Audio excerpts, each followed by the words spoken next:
Olá vocês, estamos de volta com mais um Ciência e Pesquisa. Ciência e Pesquisa, essa parceria da Unisul TV com a Unitec, Unidade Interdisciplinar de Tecnologia e Ciência. Hoje é conhecida a UNA da Construção, Produção e Agroindústria. Meu nome é Gilson Reinaldo, agradeço a você, telespectador, telespectadora, que semanalmente nos recebe em seus lares. Bom, gente, na semana passada, quando nós recebemos aqui, está de volta ele hoje, o professor Dr. Luiz Carlos Menezes, físico da USP, ícone da história da educação brasileira, nós temos uma pergunta. Você sabe como se chama o fenômeno físico responsável pelas miragens? Se você ligou para cá e acertou, você ganhou os brindes do Ciência e Pesquisa e da papelaria Marielle. Sabe, as miragens, aquelas imagens distorcidas, ocorrem por um fenômeno chamado a refração. Então a refração é que explica isso. Daqui a pouco mais, final do último bloco, antes do final do último bloco, nós temos a pergunta da semana também em relação ao nosso presente convidado de hoje. Bom, gente, pedimos e ele nos atendeu a solicitação, professor Menezes. Grande prazer tê-lo conosco no Ciência e Pesquisa. Professor Menezes, falamos na semana passada de um aspecto interessante, do letramento científico da população brasileira. E apresentava uns dados de um trabalho que o professor, como consultor, fez para o IBOP, que nos assustou muito, né? Ou seja, é um percentual muito pequeno de brasileiros que são letrados cientificamente. É isso, professor? Vamos rememorar essa ideia. Talvez pudesse dar um espectro, grosso modo, com números redondos do que a pesquisa...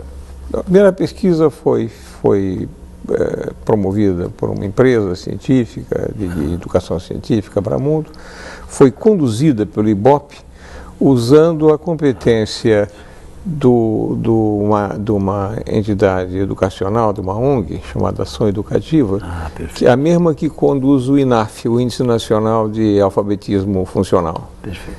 E usando tecnologia semelhante, eu fiz, digamos, parte da supervisão científica do científico-pedagógica da investigação. Dessa investigação, então, perfeito. ela foi feita em 9 capitais, com milhares de entrevistados, entrevistas longas, de hora, com pessoas de 15 a 40 anos e que com domínio da língua, ou seja, não eram excluídos analfabetos. Exatamente. A primeira coisa interessante para dizer é que nós temos um povo de boa vontade e que não se acovarda. Vai, responde as questões, olha as coisas, não importa que a pesquisa de letramento científico, elas vão e participam. Isso é um aspecto positivo, muito importante. A recusa foi mínima. Mesmo pessoas que foram classificadas como letramento científico ausente, ou seja, os termos científicos não são reconhecidos, etc., elas revelam, sim, inteligência e capacidade de certas leituras. Por exemplo, você dá uma conta de luz, ela é capaz de dizer em que mês, porque tem aquelas barrinhas contando o consumo, em que mês consumiu mais.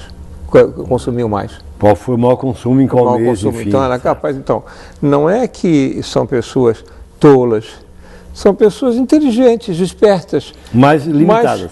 Limitadas por uma escolarização insuficiente. O problema está na escola, não nas pessoas.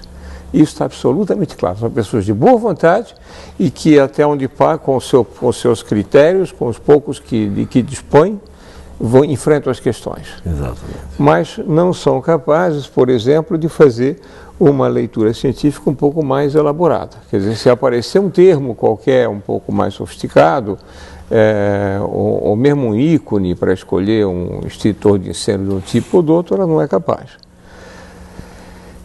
Isso corresponde, então, essas pessoas de letramento praticamente ausente é da ordem de 20%. Mas são pessoas inteligentes. Inteligentes e de boa vontade. E aí, professor Menezes, eu desculpe interrompê-lo, mas claro, a impressão que dá na sua fala é que a escola está ausente desse processo. A escola está numa redoma. É mais grave que isso. Será? É mais grave que isso. Não é só que ela está ausente. Ela enquadra, ela não liberta para pensar. Uma coisa importante da ciência é o exercício da dúvida.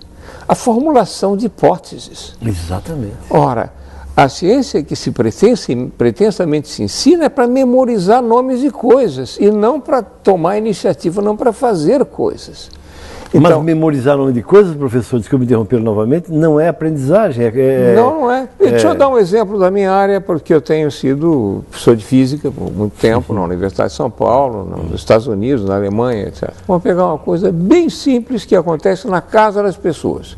Cai a chave do disjuntor. Ligou o chuveiro do fundo com o ar-condicionado da sala e tal, está na mesma linha de 220 volts, cai a chave do disjuntor. Faça o quê? As pessoas aprenderam aquela sopinha de letras Sim. Da resistência, ver não sei o que e tal, dá tanto.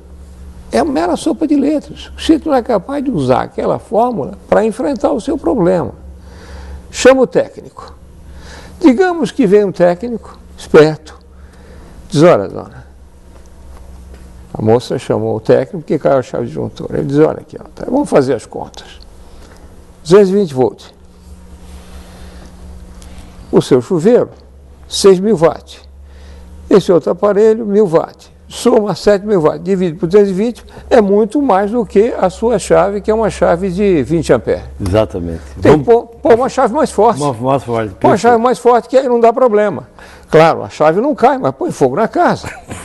Porque a chave é exatamente para limitar a corrente para aquele tipo de fio.